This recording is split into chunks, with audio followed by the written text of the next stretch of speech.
Վեմ ռադիոկայանի եթերում ակունք ռադիոհանդեսն է։ Ներկայացնում է Հասմիկ Գուլակյանը։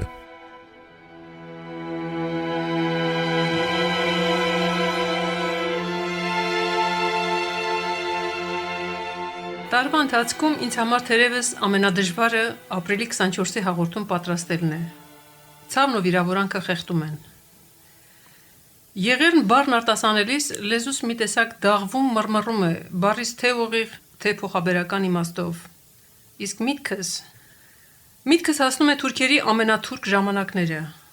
Ասենք թուրքերի թրքության ժամանակները մեզ համար չեն էլ անցնում, որովհետև հասկացողի անտարբերությամբ մարդու կերպարանքը կորցրած այս ստահակը, թուրքը, իր մերժողական քաղաքականությամբ և ուրացմամբ դեռ շարունակում է 20-րդ դարի սկզբին իր գործած հրեշավոր ոճիրը։ Եղեռնի գերագույն դահճապետները, աչքերն արյունոտ նախամարդ հիշեցնող մի խումբ բորենիներ, Թուրքիայում այսօր էլ երևելիներ են։ Նրանց անուններով կան փողոցներ, զանազան հաստատություններ, անգամ գիտակրթական։ Մերօրյա թուրքը այսպես է վար պահում իր երեկվա հրեշավոր նախորդի հիշատակն ու ճակերտավոր սխրանքի գաղափարը, թեև կարելի ասել թուրքական լռության պատը արդեն ճաք է տվել։ Թուրքիայում օրավուր ավելանում են հայոց ցեղասպանության մասին իմացողների, այսինքն Օսմանյան կայսրության ու նրա իրավահաջորդի հակահայկական քաղաքականության պատմությանը իրազեկների թիվը։ Սակայն դա ամենևին էլ չի փոխում իմ վերաբերմունքը թեկուզև ամենաառաջադեմ թուրքերի նկատմամբ։ Այո, ես հստակ վերապահում ունեմ թուրքերի նկատմամբ, որովհետև նրանց չեմ վստահում և չեմ էլ վստահելու, որովհետև պատմությունից լավ գիտեմ, թե ով է թուրքը։ Իսկ Թուրքիայի պատմության շաղախին մոտենալիս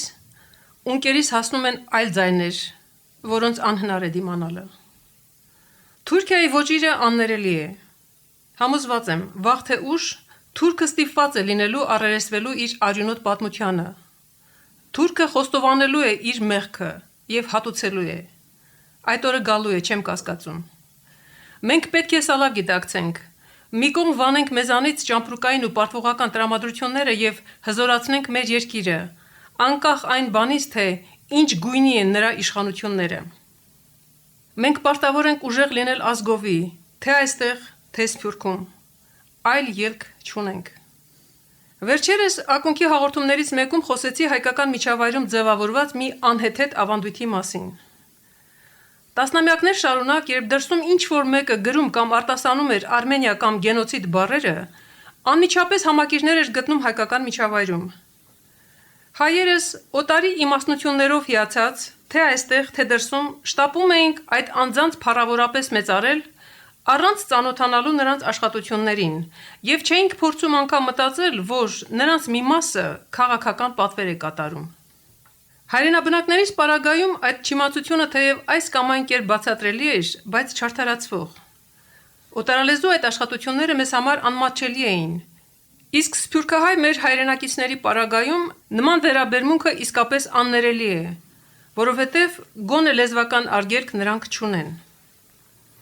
Անկախությունից կարճ ժամանակ անց պարզվեց կան նաև անուններ, նույնիսկ հայազգիների, որոնց գրեթե սրբացրել ենք,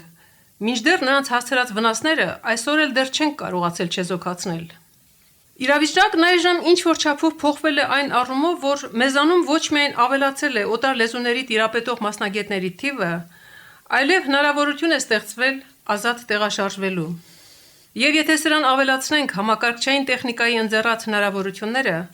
ապա կարելի ասել, որ այլևս ոչինչ անհասանելի չէ։ Մնում է միայն պետականորեն ամրացվի գիտնականի թիկունքը, որպեսզի նա կարողանա ազատ գործել։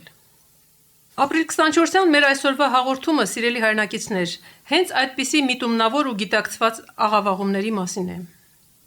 Վերջերս ավելի ստույգ մարտի կեսերին Գերմանիայի Պոտսդամ քաղաքում Լեփսյուսի տանը տեղի է ունեցել Ֆրանց Վերֆելի Մուսա լեռան 40 օրը վեպը և հայոց ցեղասպանությունը թեմայով գիտաժողով,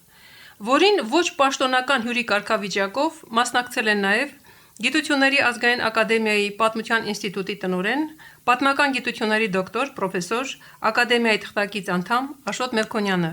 և իր կոշտ վերաբերմունքն արտահայտել հայոց մեծ ողբերգության թեմայով գիտական կարիերա անող տխրահռչակ մի պատմաբանի Գյոթինգենի համալսարանի պրոֆեսոր Մարտին Թամքեի գրչի ճակերտավոր արտադրանքի ու նպատակամետ քաղաքական դիրքորոշման նկատմամբ։ Գիտաժողովի մասին որոշ մանրամասներ իմանալուց հետո որոշեցի Աշոտ Մելքոնյանին հրավիրել հարցազրույցի անպայմանորեն բանասիրական գիտությունների դոկտոր Ալբերտ Մուշեղյանի հետ։ Գիտաժողովում Աշոտ Մելքոնյանը բանավիճել է Մարտին Թամքեի հետ, որը տարիներ առաջ դոկտորական ատենախոսություն է պաշտպանել Արմին Վեգները եւ հայերը թեմայով։ Իսկ թե ինչ է գրել Արմին Վեգների մասին այս ճակերտավոր դոկտորը, հրաշալի գիտե Ալբերտ Մուշեղյանը։ Նախ լսենք գրականագետին։ Պարոն Մուշեղյան, Արմին Վեգների անունը, ինչպես նաև հայոց ցեղասպանության տարիներին եւ դրանից հետո մեզ օգնության ձեռք պարզած բազմաթիվ այլ անուններ, անզուգական Յոհաննես Լեպսիուս, Հենրի Մորգենթաու, Ջեյմս Բրայս, Անատոլ Ֆրանս, Ջակոմո Գորինի, Ֆրանց Վերֆել, Ֆրիտյոֆ Նանսեն, Հեդվիգ Բյուլ, Կարեն Եփե եւ շատ ու շատ ուրիշներ մեր ժողովուրդը վաղուց է սրբացրել։ Խորին խոնարհում նրանց հիշատակի առաջ։ Այս փաղանգից սակայն Արմին Վեգները ձեզ շատ ավելի հոգեհարազատ է դարձել, որովհետև ոչ միայն ուսումնասիրել եք նրա գործունեությունը, այլև հանդիպել եք նրան Երևանում բավական առաջացած տարիքում։ Խնդրեմ, նախ ասեք, թե ով է Արմին Վեգները եւ պատմեք, թե երբ եւ ինչ հանգամանքներում ենք առնչվել նրա հայանպաստ գործունեությանը։ Խնդրեմ։ Ով է Արմին Վեգները։ Ես նրան բնորոշելիս բազմիցս կոչել եմ մահտարաժամի արդիվ ժամանակ հայ ժողովրդին տրված մի աստվածային պարգև, որը ոչ միայն ականատես է եղել իր գրչով նկարագրել մանրամասն Եղեռնի մահվան ճամբարներում կատարված ոչռագործությունները, այլև կարողացել է լուսանկարել բոլոր այդ տեսարանները մի հեղինակ, որը իր ձեռքին ուներ պամֆլետիստի գրիչ եւ լուսանկարողի ապարատ, կարողացել է երկու այդ հրաշալի միջոցներով վերարտադրել պատմության այդ արհավիրքները սերունդներին փոխանցելու համար։ Ինչով է տարբերվում Արմին Վեգները մյուս բոլոր ձեր թվարկած Եղեռնը դատապարտող եվրոպական հեղինակներից եւ հասարակական գործիչներից։ Նա հայոց Եղեռնը գիտե ոչ թե եվրոպական գիտական կամ ուսումնական ամբիոնների արչև կանգնած, այլ անձամբ մասնակցել է այդ բաբելոնյան միջավայրում, միջագետքում տեղ ունեցած արհավիրքին։ Նա մեկնել էր 15 թվականի կեսերին Բաբելոն, հույս ունենալով այնտեղ մասնակցել պեղումներին եւ տեսնել մարդկության հին քաղաքակրթության վերածնունդը, վերաբացումը աշխարհի այդ պորտալարի մոտ, որը համարվում էր քաղաքակրթության կենտրոնը։ Բայց մարդկության քաղաքակրթության վերածննդի փոխարեն ականատես եղավ մի քաղաքակիրթ ժողովրդի բարբարոսական ոչնչացմանը, մի ժողովուրդ, որին Կանտը համարում էր աշխարհի ամենակիրթ քաղաքակրթված ժողովուրդը, որը իր սրտաբացությամբ եւ մարդկային հոգին թափանցելու կարողությամբ ընդունելություն էր կարողանում գտնել բոլոր ժողովուրդների մոտ։ Եվ ուզում եմ շեշտել, Վեգները վկայել է հայոց ցեղասպանության մասին։ Նրա խոսքը ոչ թե սովորական բուժակի խոսք է, ինչպես հաճախ ներկայացնում են Վեգներին բնորոշելով իբրև շտաբին կից աշխատած բուժակ, այլ 14 թվականի փետրվարի 17-ին դեռևս միջագետ մեկնելուց 1 տարի առաջ նա պաշտպանել էր դոկտորական ատենախոսություն եւ ստացել էր յուրիսպրուդենցիայի դոկտորի կոչում։ Ուրեմն Արմին Վեգների խոսքը ոչ միայն բանաստեղծ հրապարակախոսի, այլև իրավաբանության դոկտորի վկայություն է հայոց ցեղասպանության մասին եւ ունի իրավական լուրջ արժեք։ Նա առաջինն է 20-րդ դարի իրավագիտության մեջ, որ բնորոշել է ցեղասպանություն հասկացությունը առաջին անգամ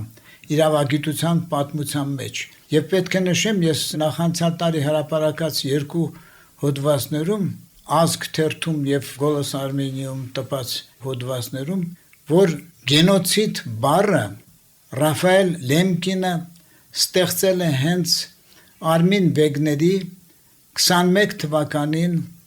Թալյատ Փաշայի դատավարության նախաբանում տրված բնորոշման համաձայն։ Նա այնտեղ հայոց ցեղասպանությունը անվանում է գերմաներեն Vernichtung der Rasse, ռասայի ոչնչացում, այսպես է նշանակում գերմաներեն այդ արտահայտությունը։ Այս երկու բառարմատներից, երկու լատիներեն արմատներից Լեմկինը 1943 թվականին ստեղծեց գենոցիդ բառը բառիս բուն իմաստով պատճենած Վեգների արտահայտությունից հակառակ այն բանի, որ հրեաները իրենց ցեղասպանությունը անվանում էին հոլոկոստ։ 1948 թվականի դեկտեմբերի 10-ին, երբ ընդունվեց ՄԱԿ-ի կոնվենցիան գենոցիդի մասին, Լեմկինը իր ներկայացրած նախագծում այդ ցեղասպանությունը անվանեց ոչ թե հոլոկոստ, ինչպես հրեական ողջակեզներ կոչվում, այլ Վեգների ավանդած դեռևս դրանից 27 տարի առաջ ստեղծած այդ արտահայտությամբ ցեղասպանություն։ Եվ պատմության ու աշխարհի ծաղրն է կարծես թե, որ երկու անգամ, ինչպես 1908 թվականին Ադանայի կոտորածի ժամանակ ֆրանսիացի մի ճանապարհորդ հայոց ցեղասպանությունը անվանեց հոլոկոստ, եւ երկրորդ անգամ, երբ 21 թվականին Արմին Վեգների առաջադրած այդ իրավագիտական բնորոշումը ցեղասպանություն հասկացության, այդ արտահայտությունը Լեմկինը ստեղծելով երկու դեպքում էլ հայ ժողովուրդը իր անասելի տառապանքների դիմաց արժանի չեղավ միջազգային համապարփակ այդ կազմակերպության կողմից, ինչպիսին է ՄԱԿ-ը, արժանանալու իր կրած տառապանքներին համապատասխան այդ քաղաքական բնորոշ արտահայտությամբ, որ ընդունվել է ՄԱԿ-ի կողմից։ Այսինքն դուրս է գալիս, որ ՄԱԿ-ը այդ միջազգային կազմակերպությունը թվում է թե անկողմնակալ երկու դեպքում էլ ոչ հոլոկոստի դեպքում, որը դարձյալ տրվել է հայերի առաջին Ադանայի կոտորածի արդիվ բնաջնջմանը, ոչ էլ գենոցիդ բառին, որը դարձյալ տրված է Վեգների կողմից հայոց ցեղասպանության արդիվ։ Ներեցեք, պարոն Մուշեղյան, ձեզ ընդհատում եմ։ Պարզապես ուզում եմ հարցը կրկնել։ Երբ եւ ինչ հանգամանքներում եք առնչվել նրա հայանպաստ գործունեությանը։ Ես դեռ 60-ական թվականների սկզբին, երբ գտա մի հազվագյուտ օրինակ 19 թվականին Վեգների հրատարակած ճանապարհ առանց տունդարձի գրքի նամակների ժողովածու է, որտեղ նկարագրվում են հայոց ցեղասպանության պատկերները։ Այն ժամանակ առանցին թարգմանություններ էի անում, բայց ինձ չէր հաջողվում որևէ ձևով հրատարակել դրան։ 65 թվականին, երբ նշվում էր Եղեռնի 50-ամյակը, ես թարգմանեցի Արմին Վեգների 21 թվականի Թալյատ Փաշայի դատավարության նախաբանը սովետական գրականություն ամսագրի համար։ Դա ընդունվեց եւ գրականության կողմից եւ ամսագրի խմբագրության կողմից, բայց նույն գիշեր եւ այդ ներկայացված արդեն տպագրված օտիսկները համվեցին ամսագրի հոդվածների բովանդակությունից եւ ինձ հասան միայն դրանց օտիսկները, ինչեւ այլ դրանք պահում եմ իմ արխիվում որպես թանկագին հիշատակ այդ տխուր իրողության։ Այսինքն մենք դեռ այն ժամանակ, երբ որ համատարած նշվում էր ցեղասպանությունը այստեղ եւ փողոցներում ինքս մասնակցել եմ այդ երթերին բոլոր եւ այլն, նույնիսկ այն ժամանակ չէր հաջողվում հրապարակել Վեգների կենթանի խոսքը։ Դրանից հետո ես 74 թվականին որոշեցի թարգմանել ճանապարհ տունդարձի գիրքը Վեգների եւ դիմեցի Հռոմում բնակվող բանաստեղծին հրապարակախոսին, գրեցի մի նամակ, որի մի քանի օր հետո ստացա մի հրաշալի նամակ, որը գրական եւ իրավական մեծ արժեք է ներկայացնում եւ դրա բնագիրը ես պահում եմ սրբորեն, թեև դրա պատճենները ուղարկել եմ իրենց իսկ պահանջով Վեգների Գերմանիայում գործող ընկերությանը ու նրանք պահում են դա իրենց արխիվում։ Մի քանի ամիս առաջ ես այնտեղից ստացա նաև 1987 թվականին հայրենիքի ձայնում իմ տպագրած մեծ հոդվածը գերմաներեն թարգմանությամբ ու դա հիմա նույնպես նրանց վեգների արխիվում է։ Ահա այս նրա պատասխանը ստանալուց հետո ես կազմեցի այդ ժողովածուն, հավաքեցի հանգուցյալ կնոջս հետ միասին լուսանկարները, 50-ից ավելի լուսանկարներ, բայց չէր հաջողվում հրատարակել դրանք։ Վերջապես 2000 թվականին Երջանկահիշատակ գերաշնորհ arczepiskopos Մեսրոպաշճյանի դրամական օգնությամբ կարողացա հրատարակել դա լուսանկարների հետ միասին առաջին անգամ պիտի ասեմ։ Եվ այն ժամանակվանից ես մի ցանկություն ունեմ գերմաներեն եւ այլ լեզուներով, անգլերեն, ֆրանսերեն դարձյալ այդ հավաքած 50-ից ավելի լուսանկարներ, եղեռնի պատկերներ նամակների հետ միասին հրատարակել եւ ներկայացնել այդ թեկուզ հենց ամերիկյան կոնգրեսի անդամներին, որոնք մեծ ջանադրությամբ տասնամյակներ շարունակ ոչ միայն հայամետ լինելու բանով, այլ իրենց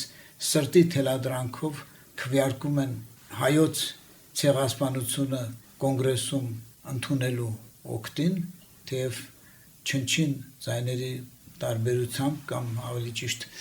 սպիտակ տան խիստ քաղաքական ճնշման հետևանքով այդ բանը չի ընդունվում, բայց արժանի էր, որ ցեղասպանության մեծ ականատեսի եւ մեծ հումանիստի խոսքը գրչի այդ պամֆլետներ հիշեցնող նկարագրությունները լուսանկարների հետ միասին դրվեին ամերիկյան կոնգրեսմենների սեղանին։ Պարոն Մուշեղյան, շատ հետաքրքիր է, թե ինչ է գրում Թամքեն Արմին Վեգները եւ հայրը թեմայով իր ատենախոսության մեջ։ Մի քանի տարի առաջ իմ ձեռքը ընկավ նրա ատենախոսությունը, որը նա պաշտպանել է 1991-92 թվականներին, եւ հետո Գերմանիայում գտնվող իմ ծանոթների միջոցով ձեռք բերեցի 1993-96 թվերին վերահրատարակված լրացված հրատարակությունները, ինչ է գրում Մարտին Թամքեն։ Ցեղասպանության գաղափարը հերքելուց հետո թուրքերի եւ թուրքամետ գործիչների կարծիքով այժմ պետք է մերկացնել, վարկաբեկել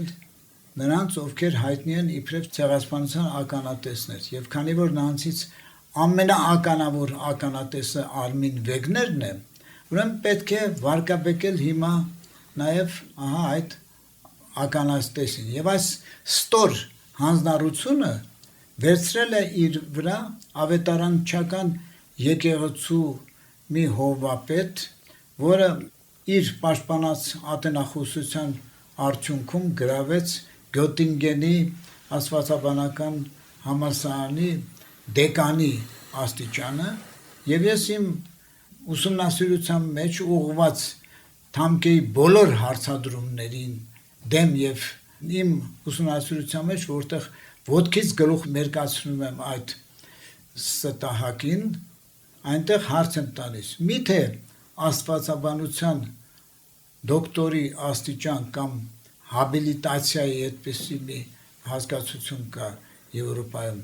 պաշտոն ստանալու համար կարելի էր վարկաբեկել այնպիսի մեծ հումանիստի, ինչպիսին է գերմանացի հենց իրենց ազգակից Արմին Վեգները։ Չէ՞ որ դա մարդկությանը եւ առասարակ մարդկայնությանը ծառայելու մի եզակի նմուշ է։ Ես ասացի, որ Վեգները անմիջական ականատեսն է եղել այդ արհավիրքների։ Նա իր վրա կրել է շատ դժվարին պատասխանատու սպայի հանձնառություն, որը կարող էր դատապարտվել նույնիսկ հայրենիքի դավաճանության հոդվածով։ Նա իր փորկապի տակ տեղափոխել է լուսանկարներ հայոց եղեռնի եւ Գերմանիա վերադառնալուց հետո 17-18 թվերին նրա դեմ ձեռնարկվել է դատավարություն, նրան ցանկացել են անմիջապես նորից վերապատրաստել որպես թնդանոթազիկ 18 թվականի փետրվարին եւ ուղարկել է անգամ արդեն անգլիական ռազմաճակատ, որովհետեւ նա այնտեղ ուղակի վերանա։ Հետո մեծ ճանաչված գրողների պահանջով փոխվեց նրա նկատմամբ վերաբերմունքը եւ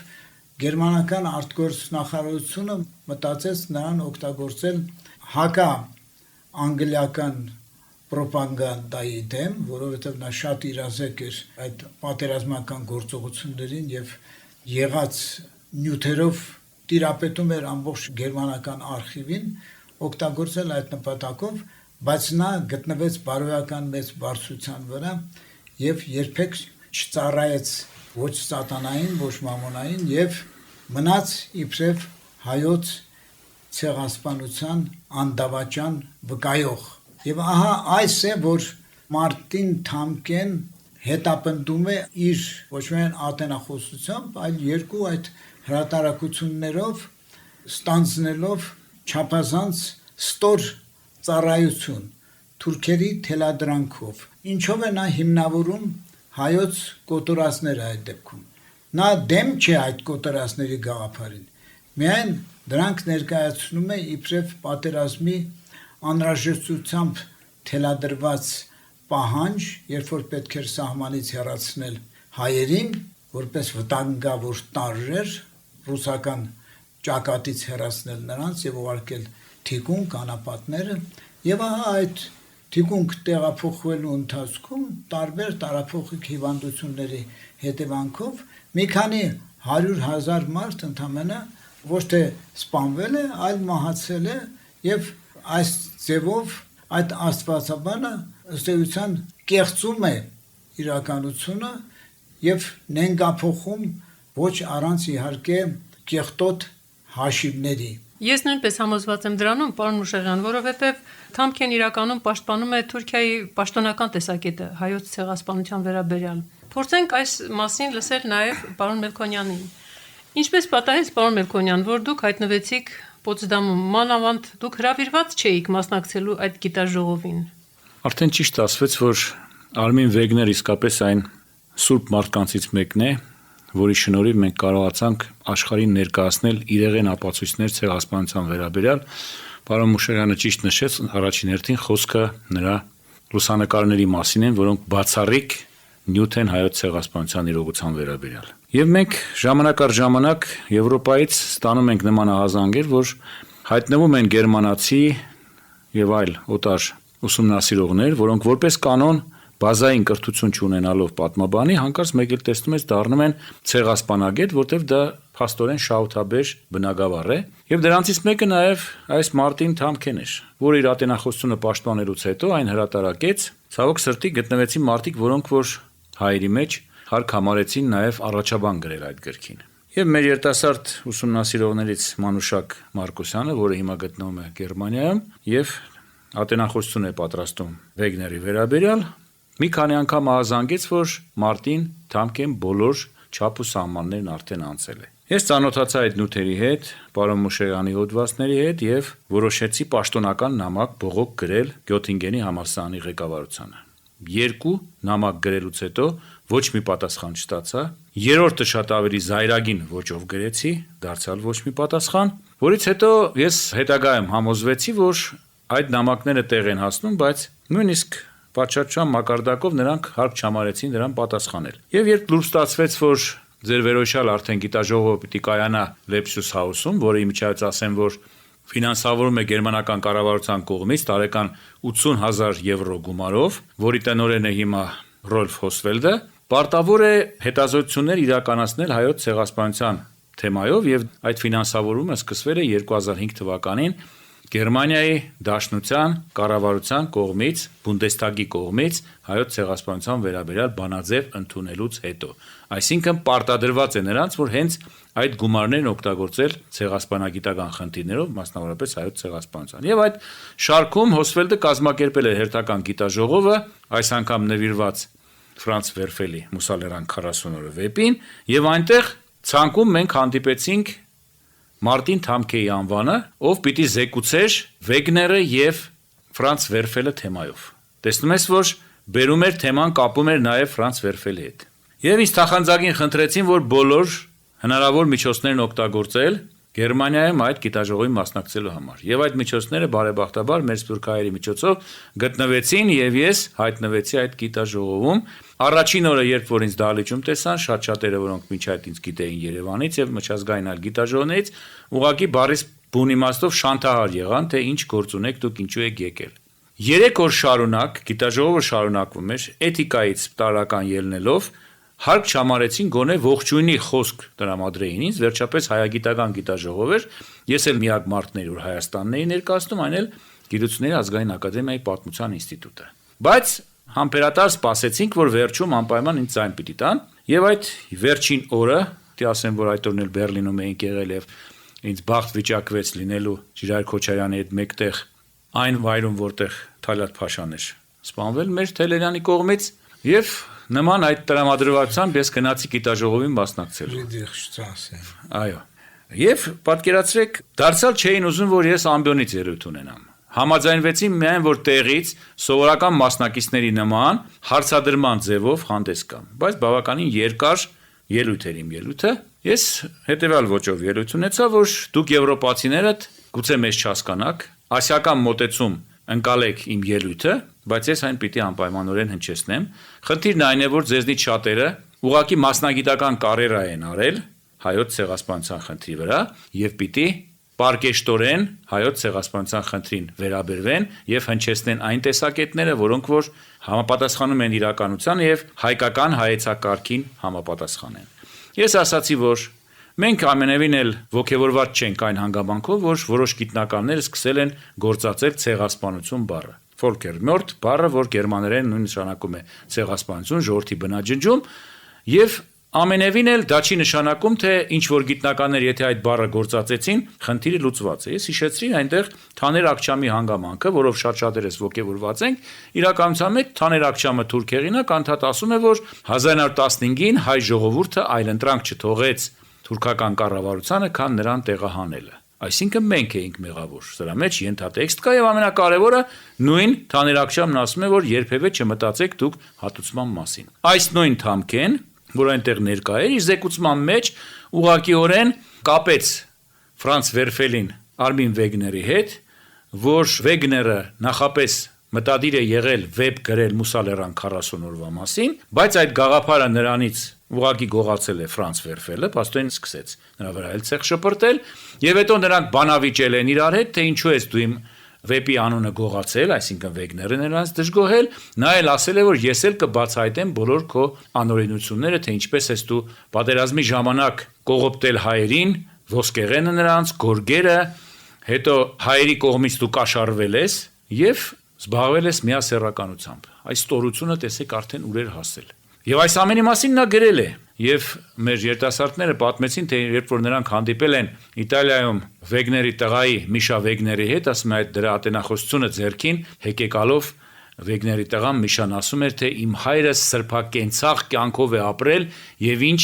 այլանդակություններ են նրան վերագրում, հասկանալով, որ հայերի համար այդ միասեռականությունը որքան դատապարտելի երևույթ է, նրան սևացնելու համար նույնիսկ նման բան են նրան վերագրել։ Պարզ հստակ երևում է, որ այս ամենը շինծու էր եւ Մարտին Թամքեն անպայմանորեն գտնվում էր թուրքերի ձեռքին որպես պատանդ եւ նրանց կողմից անպայմանորեն ֆինանսավորված էր, մեզ էլ հանգստացնում էր, որ այդ տեսեք ես ցեղասպանություն բառն եմ գործածում։ Ես իմ ելույթի մեջ նաեւ ասացի, որ ինձ համար անհասկանալի է, թե ինչու է այս գիտաժողովը կոչվում հայ-թուրք հրյա գերմանացի դիալոգ երկխոսություն։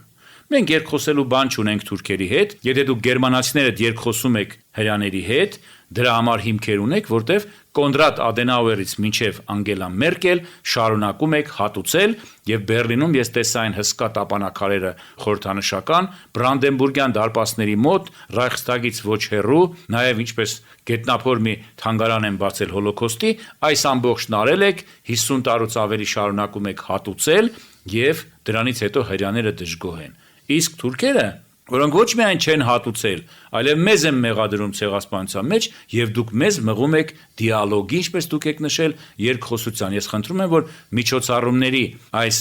շարքից ընդհանրապես հանեք դիալոգ բառը։ Մենք թուրքերի հետ երկխոսելու ոչ մի բան չունենք։ Եվ ասացի, որ հարգելի եվրոպացի գիտնականների ուղղակի բարեկամաբար խորհուրդ եմ տալիս չկպչել մեր սրբություններին։ Արմին Վեգները մեր սրբություններից է եւ չհամարցակվեք ցեղ շպրտել նրա վրա։ Եվ իմացեք նաեւ հետեւյալը, որ բարեբախտաբար կան մարդիկ, տվյալ դեպքում դոկտոր Մայերը, որը որ Համբուրգից պրոֆեսոր է, պատրաստել է մի մենագրություն եւ ներկա էր գիտաժողովին ելույթով հանդես եկավ Վեգների մասին, որի գիրքը արդեն մենք հայերենի ենք թարգմանել եւ աշնանը տեղի է ունենալու այդ գրքի շնորհանդեսը եւ ուրախություն մեզ բոլորիս Մայերը հայտնեց, որ ինքը Միշա Վեգների հետ արդեն համաձայնության է եկել, որ այն մասունքը, որի մասին քիչ առաջ պարոն Մուշեղյանն ասեց, լուսանկարչական սարքը, ապարատը, որով նա նկարել է ցեղասպանության այդ տեսարանները, դրանք անպայմանորեն կբերվեն այդ շնորհանդեսին եւ այդ լուսանկարների ցուցահանդեսը կցուցադրվի Երևանում այս տարվա աշնանը եւ դա կարծում եմ, որ շատ կարեւոր իրադարձություն կլինի մեր ժողովրդի համար։ Եվ ընդհանրապես ասեմ նաեւ մի կարեւոր հանգամանք։ Մանուշակ Մարկոսյանը պատմեց, երբ որ զայրացած Միշա Վեգները պատմում էր իր հոր մասին, նրա սրբակենցաղ կյանքի մասին, հեկեկալով ասում էր, թե ես եւ քույրս անընդհատ հիշում էինք, թե ինչպես հայրս քնած ժամանակ հանկարծ տեղից վեր էր թռնում, սկսում էր բացականչել, մայրս նրան դեղեր էր տալիս, եւ նա անդադ ասում էր, որ ես իմ աչքերով եմ տեսել հայոց ցեղասպանությունը ի տարբերություն մյուսների։ Պարոն Մուշեղյանը ճիշտ ասեց, որ նա տարբերվում է բոլոր հումանիստներից, որտեվ նրա բերած ավանդը ցեղասպանության խնդրի բարձրացման առումով իր հավասարը չունի եւ Արմին Վեգներին բախտ վիճակվեց միակը լինելու, որ տեսներ հայոց ցեղասպանության հուշարձանը Ծիծեռնակաբերդում եւ խոնարհվեր նրա առաջ։ Նա 3 անգամ եղավ Հայաստանում, Արևելյան Հայաստանում, էլ չեմ ասում, շրջեց ամբողջ Արևմտյան Հայաստանը եւ պատմությանը թողեց ցեղասպանության այդ զահրուրելի տեսարանների լուսանկարները։ Պարոն Մելքոնյան, հետաքրքիր է, թե այդ գիտաժողովում ձեզնից եւ դոկտոր Մայերից բացի ովքեր են հայանպաստ ելույթներ ունեցել։ Այնտեղ էր Թյուբինգենի համալսարանի պրոֆեսոր Խաչիկ Ղազարյանը, որը հետաքրքիր զեկուցում կարդաց Ֆրանց Վերֆերի գործունեության մասին, նրա հանդիպումների Տիգրան Անդրեասյանի, այսինքն նրա հերոսներից մեկի հետ, հավաքած նյութի մասին խոսեց, ավետարանականների ցույց տված օգնության մասին, որտեղ Տիգրան Անդրեասյանը եւս ավետարանական էր, նման ելույթով հանդես եկավ, Ռուբին Ափիրոմյանը ելույթ ունեցավ գրականությունը եւ Ֆրանց Վերֆելը թեմայով, իսկ մնացածը հիմնականում գերմանացիներին, պիտի ասեմ, որ ամբողջ դահլիճը լեփ-լեցուն էր, եւ երբ որ ես իմ ելույթը ավարտեցի, հանկարծ հետևից մոտեցավ ինձ Մարտին Թամքեն, նստելու տեղ չկար եւ եկավ ուղակի եւ կռացած սկզբում, հետո ծնկաչոք իմ դիմացը սկսեց այդ դիրքով խոսել։ Թե ես ինչ վատ բան եմ արել ձեր ժողովրդին, որ դուք այդքան ատում եք ինձ, ասացի դուք իրավունք չունեիք ընդհանրապես նման բան գրելու եւ այսուհետ չհամարցակվեք որևէ բառ գրելու, եթե պատրաստ եք մեղայականով հանդես եկեք, խնդրեմ մենք կընդունենք ձեր մեղայականները եւ դրանից հետո այդ նույն դիրքով նա մնաց կոնֆերանսի ավարտից հետո, երբ դահլիճն արդեն դատարկվել էր, եւս 1 ժամ եւ լուսանկարչական ապարատով կարողացանք այդ դիրքով Թամքեին նկարել, ես չգիտեմ դա հիմա ընդունենք թե մեղայականի դրսևորում էր թե ինչ, բայց պիտի ասեմ բավականին ստորացուցիչ դիրքով, երբ որ Մանուշակ Մարկոսյանը, ես եւ դոկտոր Աննի Մարի Բրաունը բժշկուհի է, հիմա Արցախում բացել է բժշկական մի կենտրոն, խենթ հայասեր մի կին է եւ նվիրված հայոց խնդրին բազմաթիվ նամակներ է հղել Թամքեին եւ ուղղակի պետք էր դահլիճում տեսնել, թե ինչպես Փետրահան արեց այդ անձնավորությունը եւ սա շվարած վիճակում չգիտեր ինչ աներ, հետո Հոսվելդը մոտեցավ վերջում Լեպսյուս Հաուսի տնօրենը, թե դուք մեր ամբողջ գիտաժողովը ձախողեցիք, դուք վիրավորեցիք պրոֆեսորին, որը հարգված անձնավորություն է, ասի մի մարդ, որը որ իր ամբողջ ժողովրդին է վիրավորել, իրավունք չունի հարգված մարդ կոչվելու եւ մենք ճիշտ ենք վարվել, իհարկե նա չհամաձայնվեց մեզ հետ, բայց դրանից հետո Հոսվելդը նամակի հետևից սկսեց մեղայական խոստովանություններ անել, որ մենք նվիրված ենք հայ դատին, հայոց ցեղասպանության խնդիրը ամեն կերպ աշխատում ենք աշխարհով մեկ լուսաբանել եւ դրա վկայություններից մեկը առաջիկայում հենց ապրիլի 19-ին կայանալիք միջոցառումն է Վիպերման ազգանով մի պրոֆեսորի, որը պիտի զեկուցի Ադոլֆ Հիտլերը եւ հայոց ցեղասպանությունը թեմայով։ Սա մեզ համար շատ կարեւոր խնդիր է, որտեղ ցավոք սրտի Վաշինգտոնի հոլոկոստի թանգարանում, որի մուտքի մոտ փակցված է այսօր ով է հիշում հայերի ցեղասպանությունը Հիտլերի խոսքերը, արտասանված 39 թվականի օգոստոսի 22-ին, հрьяաները չգիտես ինչու կասկածում են այդ փաստի իրողության վրա եւ սկսել են լուրեր տարածել, թե այդ վերտառությամբ գրությունը պետք է հանվի թանգարանից եւ մենք անմիջապես այս նյութերը օգտագործեցինք եւ ուղարկեցինք հոլոկոստի թանգարան, որ համոզվեն, որ գերմանացիները, տվյալ դեպքում Վիպերմանը, որը որ 2009 թվականին գրել է մի ծավալուն աշխատություն ֆաշիզմուս վերնագրով, եւ այսօր Գերմանիայում համարվում է ֆաշիզմի պատմության ամենախոշոր մասնագետը։ Եվ նրա ասած այս կարևորագույն փաստարկը Ադոլֆ Հիտլերի խոսքերի վերաբերյալ խոսում է հօգուտ մեզ։ Ուզում եմ ասել, որ այդ այցը շատ կարևոր էր եւ, ինչպես տեսնում եք, որոշ իմաստով ստիպեց, որ եվրոպացիները սառույցը հալեն եւ սկսեն խոսել նաեւ ճշմարտությունից, որտեղ նրանք երկու խաղ են խաղում, պարզ ասեմ, մի կողմից մեզ ոգևորում են հոլոկոստ կամ ցեղասպանություն բառը գործածելով, փափուկ բարձ են դնում, ինչպես ասում են մեր գլխի տակ, մյուս կողմից թուրքերին ասում են, որ մենք կաշխատենք ձեզ բերել հայ-թուրքական հաշտեցման եւ երկխոսության եւ խնդիրը անմիջապես կհանձնենք պատմությանը, այլ ոչ թե իրավաքաղաքական դաշտում կտեսնենք, ինչպես մենք առաջիկայում այդ խնդիրը ուզում ենք տեսնել։ Պարոն Մելքոնյան, այդ խաղի մեջ ինձ առավել անհանգստացնում է հայազգի անձանց, հայազգի անհատների կեցվածքը եւ դիրքորոշումը։ Դուք ասացիք, որ Թամքեի գրքի առաջաբանի հեղինակը հայ է։ Նախ կուզեի իմանալ ով է նա։ Մեր երիտասարդ հետազոտողներից Տիգրան Սարուխանյանն է, ով այն ժամանակ այն կարծիքին էր, թե նորամուծություն է մտցրել վեգներագիտության մեջ, այսպես ասեմ, այդ Թամքեն, եւ ոգևորված առաջաբան էր գրել այդ գրքին։ Ես նրան հանդիմանեցի ամենակոշտ ձևով 1-2 տարի առաջ, երբ որ նա Գերմանիայից ինձ հեռացանեց եւ տեղեկացրեց դրա մասին, բայց հիմա չգիտեմ բարեբախտաբար ինչ է տեղ ունեցել նրա մոտ, ինքը եւս միացել է այդ հայհոյանքներին եւ Թամքեին փնովում է իր գրածների համար։ Համենայն դեպս փաստը մնում է փաստ, որ նման առաջաբան այնուամենայնիվ տպագրվել է։ Այդ գիտաժողովին մասնակցել են նաեւ հայազգի բանախոսներ, հայազգի մասնագետներ։ Կուզեի անուն առանուն դուք նշեիք նրանց, որպեսզի հնարավորություն տայիք մեր ունկնդրին նաեւ ճանաչելու։ Դալիճի 1/3-ը մոտավորապես զբաղեցրել էին մեր հայերը։ Երբ ես ելույթ ունեցա, ըստ երևույթին շատ ասիական եւ կոշտ ու կոպիտ ելույթ էր, թեև ամեն ինչ աշխատում էի չափի մեջ ներկայացնել, զարմանալիորեն տեսա, որ Դալիճի վերջին շարքերը, որ զբաղեցրել էին մեր հայերը, հանկարծ դատարկվեցին։ Երբ որ մարդկանց մոտեցա, ամոթանք տվեցի, նրանց մի մասը ասեք։ Բարեբախտաբար Ռուբին Ափիրումյան այլևս այնտեղ չէր, օդանավի խնդիր ուներ շուտ։ Գնաց Դալիճից, մնացած բոլոր հայերը, չգիտեմ, այնտեղ Խամո Պետրոսյանն էր, որը երկար ժամանակ աշխատում է Բեռլինում, Ֆրայ համալսարանում, Ազատ համալսարանում, այնտեղ եւ հայ-գերմանական ընկերության անդամ է, այդպես էլ նրան չտեսա։ Չեմ ուզում, գիտեք, մարդկանց անուններ տալ, որոնք նաեւ մեծ գործընկերներ են։ Այնուամենայնիվ, ես կարող եմ առանձին ցույց տալ, թե իմ հանդիմանական նամակներից հետո ինչպիսի մեղայական նամակներ նրանք գրեցին, որ նույնիսկ մենք մոռացանք, որ դուք այդ օրը մեկնելու եք, կարծում ենք Բեռլինում կհանդիպենք, թե հեսկա Բեռլինում ինչպես պիտի մենք հանկարծ հանդիպեինք, մենք հույս ունեինք, որ մենք այնտեղ կհանդիպենք եւ ձեզ պատշաճ ձևով վնասբարով կանենք, այդ էլ չեղավ, բայց հետո սկսեցին մեյլերով ինձ անհանգստացնել, որ նրանք հավանություն են տալիս ձեր ելույթներին, պիտի ասեն, որ Ավետիս անունով մի երիտասարդ ֆիզիկոս կար այնտեղ, ազգանոցավոք սրտի չիմացա, որ աստղագիտության մեջ բյուրականի աստղադիտարանում է աշխատել, կոլեգաները նրան լավ ճանաչում են, փայլուն նամակ գրեցին, այնտեղ էլ մոտեցավ, ողջագուրվեց, հետս ասեց, որ գիտեք, վերջապես այս սառած եվրոպացիների մեջ մենք կարողացանք հնչեցնել մեր տեսակետը եւ սրանք թող հասկանան, որ մենք հենց այնպես մի ցեղասպանություն բառ գործածելուց հետո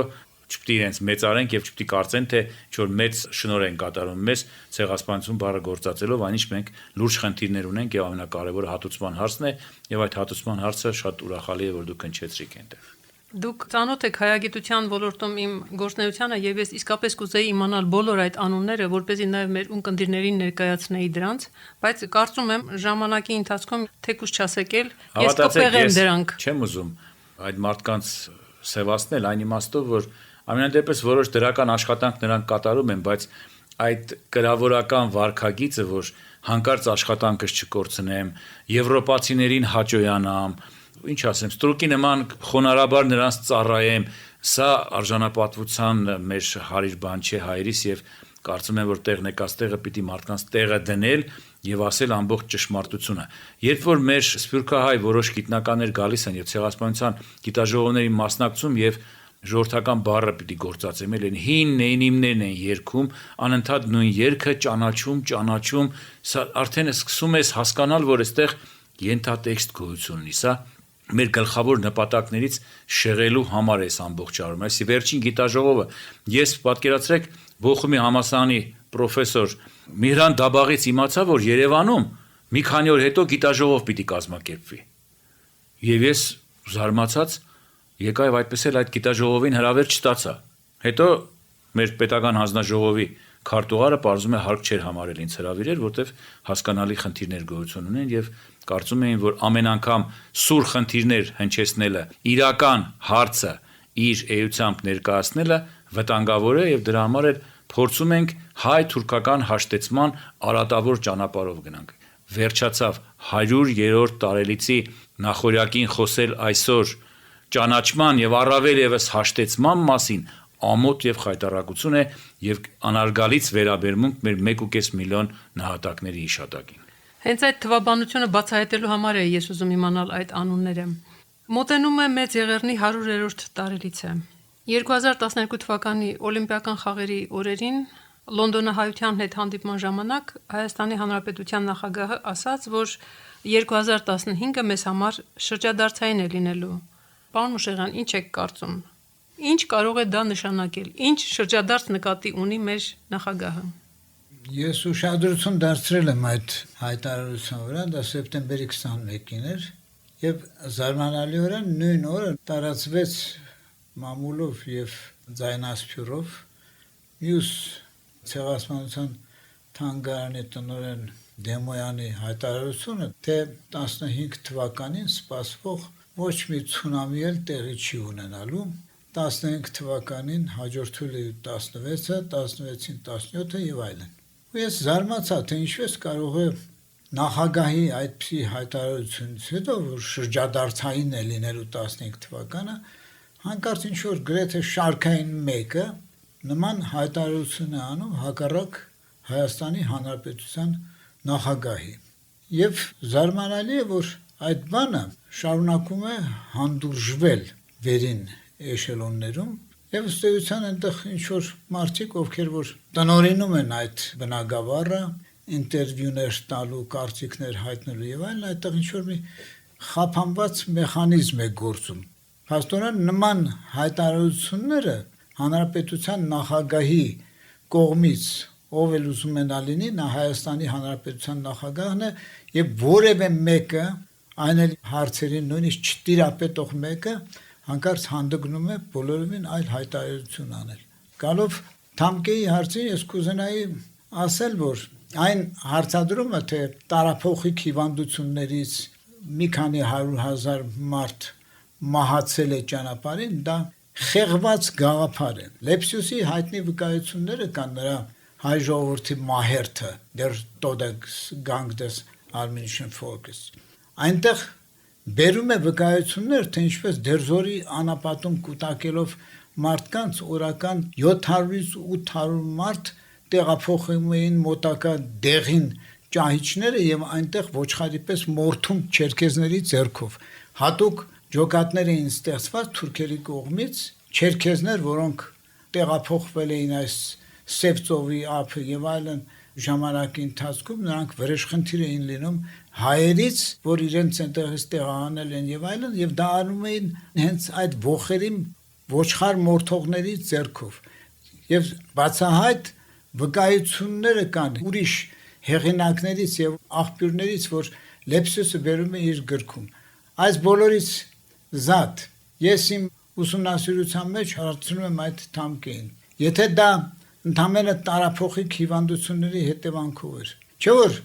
15 թվականին Մորգենթաուն դիմում է Թալյաթին, որ պատերազմի պատճառներով տեղահանված ձեր կողմից հայերին ես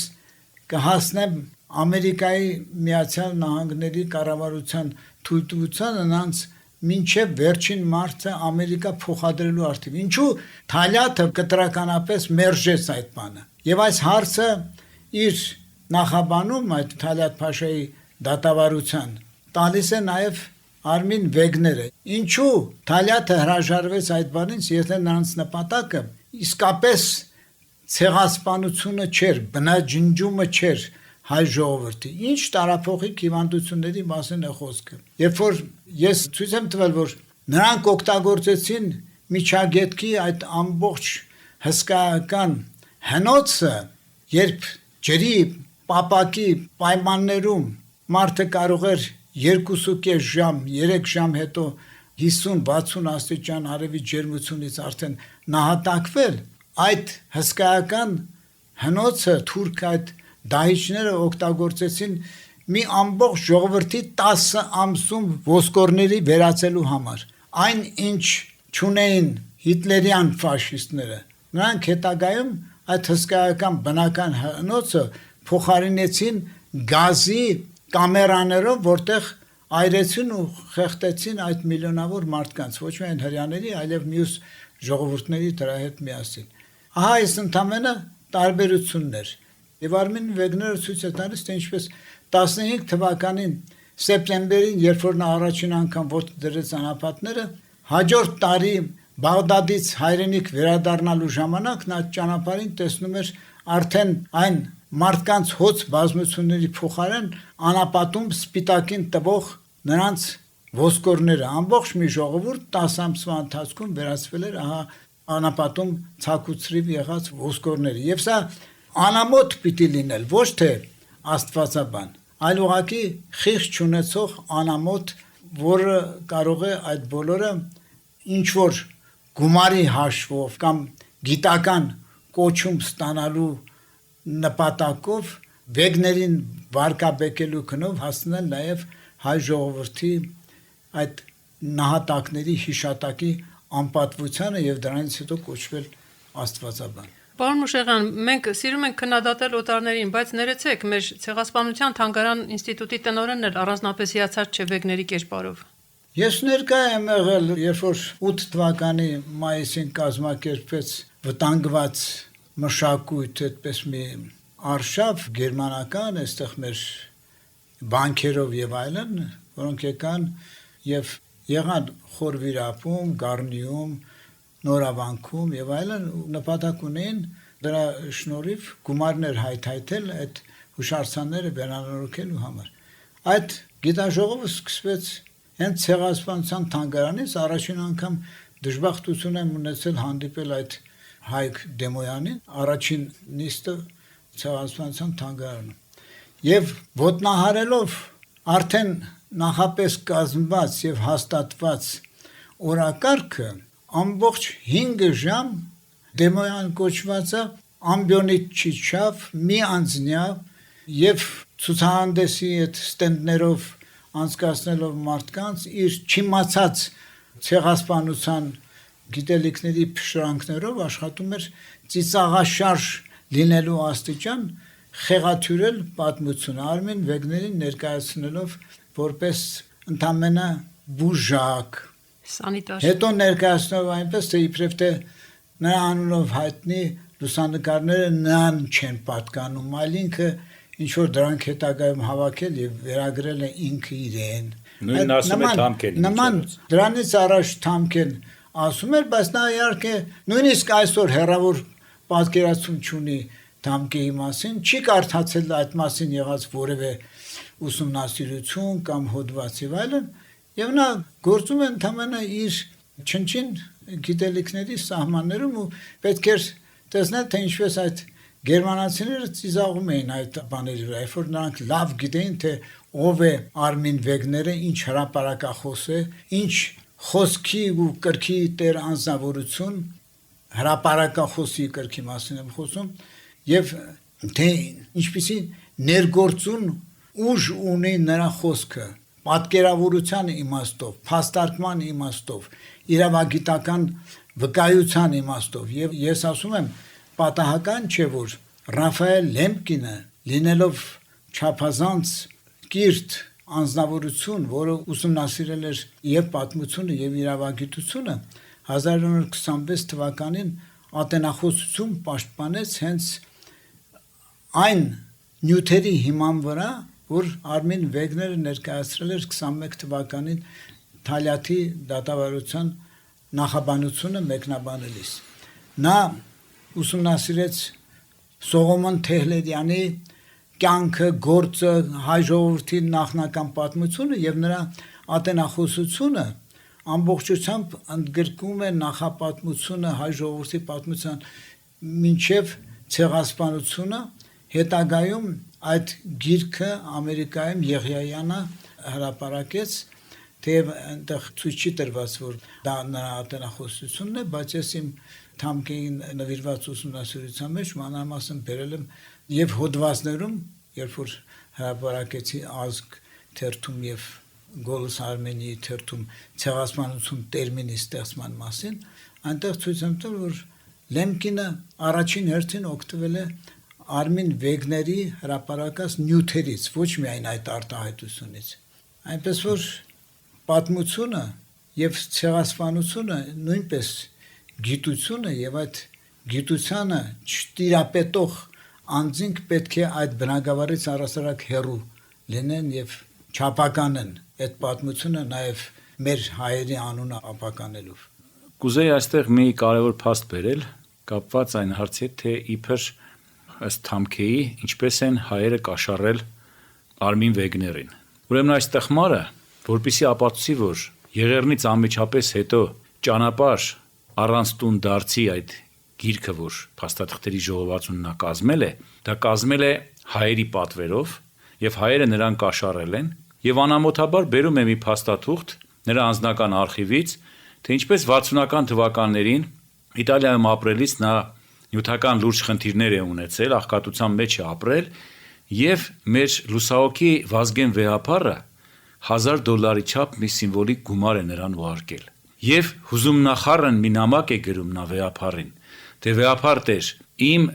կյանքի մայրամուտին ես վերջապես հասկացա, թե ինչու՞մ է գաղտնիքը իմ նվիրվածության հայ ժողովրդի նկատմամբ։ Ես ինքս հայ եմ։ Դուք ձեր վերաբերմունքով մի անգամ եւս ապացուցեցիք, որ ես հայ եմ։ Ու դա գրում է Արմին Վեգները մեր Վեհափառին շնորհակալությամբ, որ նա նյութական այդպիսի սիմվոլիկ մի գումար է ուղարկել իրեն այդ կյանքի վերջին օրերը ապրելու համար։ Եվ պատկերացրեք, Թամքեն այս փաստը օգտագործում է ասելու համար, թե Եղեռնից հետո 16, 17, 19, 21 թվականներին գրած նրա նամակները գրվել են հայերի թելադրանքով եւ նա հայերի կողմից կաշառված եղել։ Հստակ երևում է, որ այս մարդը ուղղակիորեն գտնվում է թուրքերի ազդեցության տակ եւ երբ որ մոտեցա իրեն, ասեցի Entschuldigung, Sie sind Türker, ասեցի կներեք, դուք թուրք եք։ Սա ասեց Nein, ich bin Deutscher, ես գերմանացի եմ։ Ասեցի ավելի վատ, եթե դուք գերմանացի եք եւ նման բան եք գրում։ Ասի Հայաստանում եթե իմանային, որ դուք թուրք եք, կարողա ձեզ ներեին, բայց դուք գերմանացի եք եւ ծառայում եք Թուրքին, մի անգամ եւս ասի եկակ, ինչպես 1915-ին թուրքերին ձեռքը չբռնեցիք, ընդհակառակը օժանդակեցիք, ուրեմն նշանակում է դուք նույն դերում եք, ինչպես գերմանացիները 1915-ին։ Զարմանալի պատմություն է առասարակ։ Ես այդ իմ ուսումնասիրության մեջ դա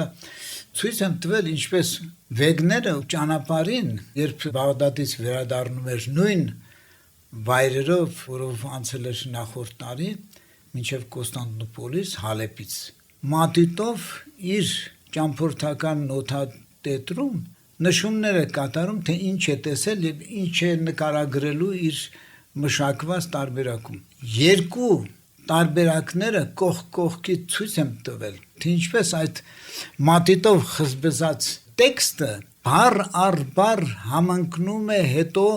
հրապարակած տեքստին, միակ տարբերությունն այն է, որ այնտեղ մցրել է զանազան, ասենք թե էպիտետներ, իր հոգեվիճակը նկարագրող, ճանապարհին այդ սահմռկեցուցիչ տեսարանները նկարագրող եւ այլն։ Բառ առ բառ փաստական մասը նույնպես նշված է, թե ում է հանդիպել եւ այլն, այնպես որ նույնիսկ աղբյուրագիտական իմաստով հերկվում է Մարտին Թամքեի բոլոր զառանցանքները եւ ամենակարևորը այն է, որ նա օգտագործում է ստորաբար այդ գորգերի պատմությունը, իբրև թե Արմին Վեգները գորգեր է հավաքել, բերել տուն եւ այլն, դա տխմարություն է ընդհանրապես։ Ուրեմն նրան, երբ որ վերադառնում էր, այնտեղ պաշտոնատար անձինք կային, ադմիրալ եւ այլն, կոնսուլ, որոնք հավաքել էին գորգեր եւ պետք էր տեղափոխել։ Ինչ պետք էր անել։ Ուրեմն Վեգների անունով ձևակերպում են տրանսպորտը եւ այլն, թույլտվություն սահմանն անցնելիս։ Ունա որպես բուժակ, իբրև թե այդ գորգերը օգտագործել է ռազմագերիներին պարկեցնելու համար ցուրտ գիշերը եւ այլն այդ բարակներում այնիշ նման բան չի եղել նրա նամակներում որևէ վկայություն չկա այդ մասին մի քանի ամիս հետո երբ որ նրա դեմ գործ են ձեռնարկում թնդանոթաձիգ որպես ուղարկելու ռազմաճակատ Վեգները իր մի նամակում գրում է թե ինձ օգտագործեցին բեռնակրի նման եւ հիմա որովհետեւ ես այլևս պետք չեմ ինձ ուզում են տեննետել եւ նույնիսկ ռազմաճակատ ուղարկել որպեսզի վերացնեն իմ հետքերը ահա այսի պատմություն եւ մեզ մոտ գտնվում են ստոր մարդիկ ոչ միայն Մարտին Թամքեն այլև էլի կան որոնք այդ գորգերի պատմությունը որ նա մի ամբողջ բեռ ընդ որում մի մարդ ի վիճակի չէ ընդամենը մեկ գորգ տեղափոխել այդպիսի տարածքի վրա ուր մնաց թե 1-2 տասնյակ գորգեր են այդպես ծանր ձեռքի գործ եւ այլն ով էր այդ հարմարությունները տվող այդ տրանսպորտը տվող ընդամենը մի մարդու որը վտարվում էր Թուրքիայից նրա համար որ Գերմանիայում հրապարակել էին նրա մի քանի նամակները եւ նրան մեղադրանք էր առաջադրվում հայրենիքի դավաճանության այդ նամակները հրապարակելու եւ գերմանացիներին վարկաբեկելու համար գերմանական միսիան ռազմական վարկաբեկելու համար ով էր նրա համար այդ բանը քիչ եմ անդրադարձել այդ հարցերին որովհետեւ ինձ պետք էր մերկացնել Արմին Վեգների վարկաբեկողին Մարտին Թամքեին այդ աստվածաբանին եւ ոչ թե երկրորդական մարդկանց որոնց պատասխանելը շատ ավելի հեշտ է ու ես ցույց եմ տվել նույնիսկ այն բանը թե նա օգտվելով Վեգների արխիվային նյութերից ինչպես չի հասկացել եւ ինչպես է խեղաթյուրել եղած փաստաթղթերը ու ինձ մի քանիսը Գերմանիայից զանգում են եւ զարմանքով հայտնում են թե ինչպես կարող էր Հայաստանում նստած մեկը որ այդ արխիվում չի եղել բացահայտել Մարտին Թամքեի այդ ողորմելի խեղաթյուրումները Ես կուզեի վերջում անդրադառնալ 2015-ին ցունամի լինելու է թե չի լինելու ես համոզված եմ որ լինելու է եթե մեր ժողովուրդը որ 5 տասնամյակ շարունակ եւ Սփյուռքում եւ հայրենիքում հասկանալի պատճառներով մամլիչի տակ չէր կարողանում բարձրաձայնել իր ողբերգությունը եւ Սփյուռքում եւ հայրենիքում դուրս եկավ փողոց եւ բարձրաձայնեց իր խնդիրը եւ ոչ թե ճանաչում այլ մեր հողերը 100 ամյակի օրը դուրս կգա փողոց կբարձրաձայնի իր խնդիրը եւ կդնի հատուցման հարցը այո ցունամի լինելու է եթե մենք մեր մեջ կչուղենք եւ եթե մենք հատուցման չհասնենք որպես ժողովուրդ կշարունակենք թերարժեքության բարդույթով ապրել եւ միայն այս կամ այն ժողովրդից մուրալ խորհրդանական մակարդակով այս կամ այն տիպի անողնաշար մի հերթական բանաձև այդ բանաձևերը մեզ այլևս պետք չեն մեզ ապրիլի 24-ին Օբամայի ցեղասպանություն բառ գործածելները պետք չեն նաեւ քրեորեն պատժելի այդ օրենքները մեզ պետք են որ մենք տեր դառնանք մեր հայրենիքին եթե մենք դա չարեցինք նորից կմնանք թերարժեք բարդույթավորված ժողովուրդ ես համոզված եմ որ այո 100-րդ տարելիցի նախորյակին մեր ազգը վճռական է իր խոսքն ասելու եւ անպայմանորեն դնելու աշխարհի առաջ հատուցման հարցը Համաձայն եմ պարոն Մելքոնյան որ այդպես էլ լինելու է բայց մինչև իմ վերջին խոսքը ասելը ես եւս մեկ անգամ ուզում եմ հիշել Արմին Վեգներին Դեռ 1919-ին նա հայոց աննախադեպ ողբերգության մասին գրել է, մեջբերում եմ. Ռազմական անհրաժեշտությամբ պատճառաբանված այդ միջոցառումը միայն պատրվակ էր, որպեսզի քողարկվեր դարի հանցագործությունը,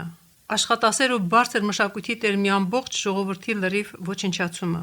Հայերը մեռնում էին ամեն տեսակի երկրային մահերով, բոլոր ժամանակների մահերով։ Մեջբերման ավարտը։ Մեծ մարդասերի այս գրառումը ստիպում է վերհիշել Խալբերտի աքսորից վերապրած օրիորդ Փայլածու Ֆաբրիկտորյանի վկայությունները, ցնցող վկայությունները հայերի տեղահանության ու կոտորածների մասին։ Էլ ավելի սարսափազդու է դժոխքի միջով անցած աղջկա անեծքը։ Մեջբերում եմ։ Անիծված լինին այս կարդացող անձերը ցեղից ցեղ, որ վրեժ չլուծեն։ Գուցե համարեն մեզ խելագարներ կամ ոչրագործներ։ Այն, որ մենք տեսանք, այն կյանքը, որ մենք ապրեցանք, չի կարող գտնվել մի մարդ, նույնիսկ կմախքներեն, որ վրեժ չաղաղակ է, կրկին կկրկնիմ, անիծյալ ըլլա ցեղից ցեղ։ Մեջբերման ավարտը։ Սա հենց այն հարատև կռիվն է, որի մասին ժամանակին ասում էր Սիմոն Զավարյանը։ Հաճախ եւ երկար ժամանակ գուցե անհաջող, չնայած երբեմնի նույնիսկ իր լայն ծավալին, որպես փրկության բանալի։ Այդ կռիվը պետք է ընդարձակվելով հարատևի, որովհետև դա է դեպի մեր նպատակը տանող միակ ճանապարհը։ Եվ կարծում եմ, պարոն Մելքոնյան, 2015-ին մենք նաև սրա ականատեսը պետք է լինենք։ Սիրելի հայրենակիցներ, ավարտվեց 2013 թվականի ապրիլի 24-ի հաղորդումը։ Մեր հյուրասրահում էին Հայաստանի Հանրապետության Գիտությունների ազգային ակադեմիայի Մանուկ Աբեղյանի անվան գրականության ինստիտուտի առաջատար գիտաշխատող, բանասիրական գիտությունների դոկտոր Ալբերտ Մուշեղյանը եւ Պատմության ինստիտուտի տնօրեն, պատմական գիտությունների դոկտոր, պրոֆեսոր, ակադեմիայի թղթակից անդամ Աշոտ Մելքոնյանը։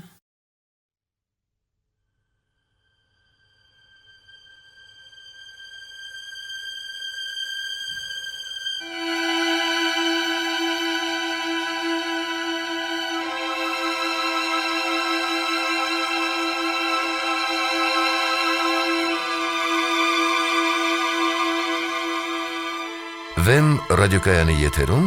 ակունք ռադիոհանդեսի հերթական հաղորդումներ։ Ներկայացրեց հեղինակը Հասմիկ Գուլակյանը։